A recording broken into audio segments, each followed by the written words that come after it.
سلام البنات، رجعت لكم. شنو احوالكم؟ ان شاء الله عامكم مبروك ان شاء الله يا ربي. وجيتكم بوصفه جديده واللي هي مقرونه بالدجاج، اسهل منها ما فماش، وبطريقه سهله وبسيطه و... ونجم الناس الكل يقدوها حسيلو. نودكم ولا نشاهيكم، هي جات بنينه على الاخر ما شاء الله.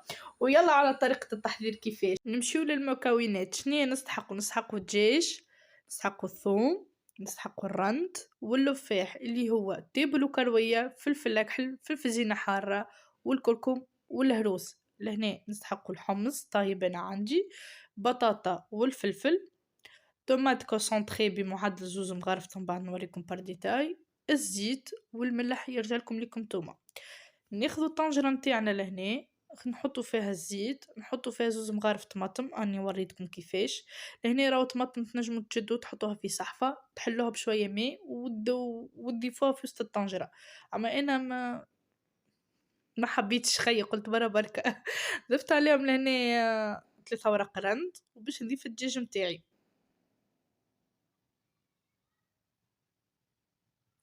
ولهنا نخليهم يتقلّيو شوية مع بعضهم، وباش نضيف نُص الكمية متاع الثوم، والنُص الثاني نضيفو من بعد إن شاء الله، قبل بربع ساعة ما نطفي عليها نضيف النُص الثاني هو والفلفل والحمص، تنوريكم كل شي par détail.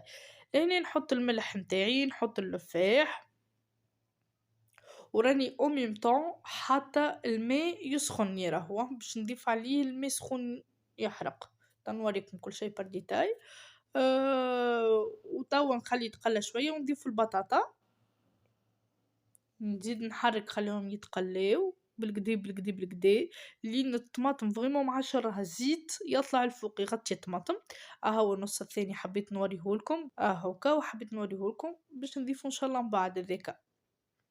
ولهنا نصي الماء سخن معايا باش نضيفو الماء سخون، نضيف مرة بركة راني نمرقها بالقدا بالقدا بالقدا، وهذيك هي تجيب فيها الدجاج والبطاطا كل شيء تجيب في الماء اللي سقيت بيه أنا المرة الأولى.